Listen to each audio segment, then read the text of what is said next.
If you're going to do anything at all, if you're going to be a happy, spunky, strong woman into your 90s, into the millennium, you are going to have your health.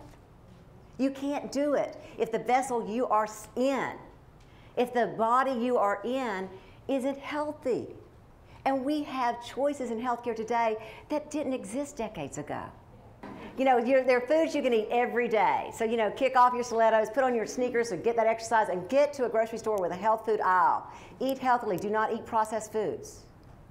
In all of our books, we talk about the belly flat book, which is a derivation of the Mediterranean diet with an emphasis on those foods who decrease your extra estrogen load, your unhealthy estrogen load. We look at the importance of those foods that will help you. And if you can all afford to go organic, because there are chemicals in many of our foods, our meats, our dairy, that are causing, one of the causative factors why children are going into puberty early. It's not good for us. Okay, they're at risk. And I love the fact that chocolate's on that list, don't you? Genetically modified organisms, GMO. Whole Foods, I'm proud to say, and I saw that they were the caterer today, they do not allow GMO. What this means is the organism of the plants, the seeds, have been genetically altered, so they're going to be bigger, fleshier, redder, whatever it is.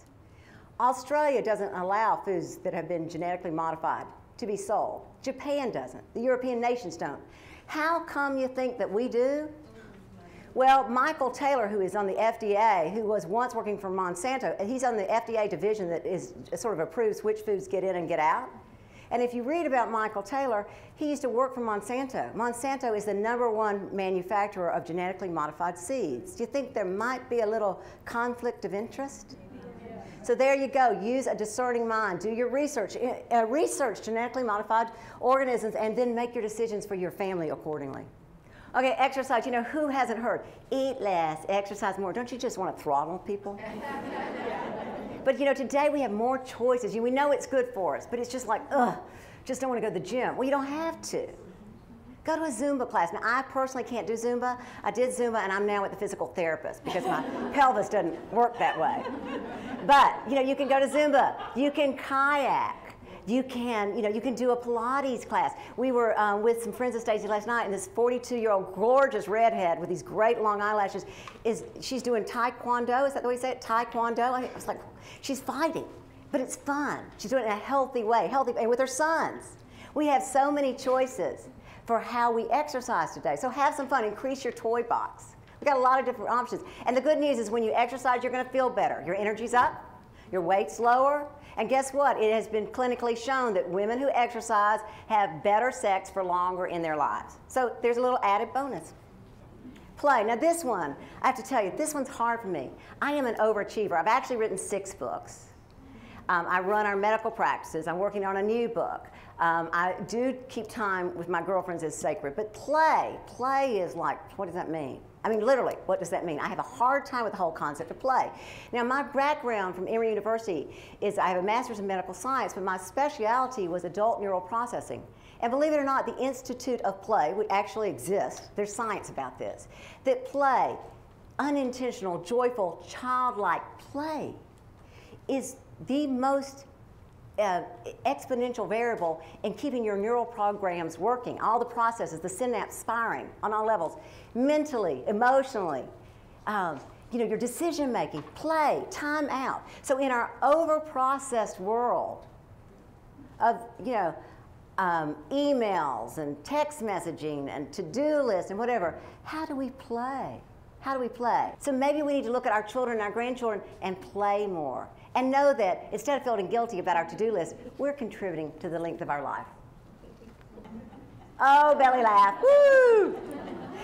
When you laugh, you cannot have, there's another hormone that gets released when you're laughing that counters that negative impact of cortisol. It has that impact of cortisol if you're under extreme laugh. So figure out how to laugh more often. I've got this great little story, and I know we got 15 minutes. I'm keeping to it. But this story always makes people laugh. So after my mother was, more calm and joyful, we went. In fact, it was the last Christmas we spent together. We all went to a place up in Virginia where they had this whole magical white Christmas. We're from Florida, so this white Christmas, and so we're in the carriage, and there's my daddy and the carriage driver with the horse, my mother and myself, and then this newlywed couple who are all snuggled up under the blankets and bags. So we're plodding along, looking at the snow and the Christmas lights, and all of a sudden, the horse just farts. And there is a green cloud that envelops all of it, you know. And my mother leans over and she says, "Doug, was that you?"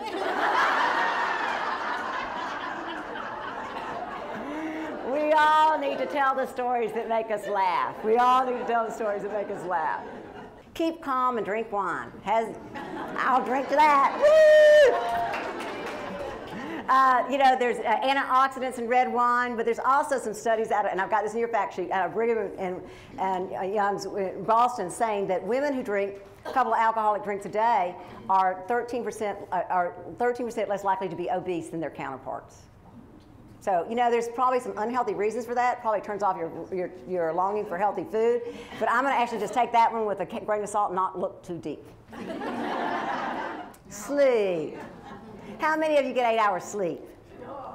One. Okay, now the rest of us are in trouble, seriously, because what happens, oh, well, let me ask this question. How many of you have the waistline you want?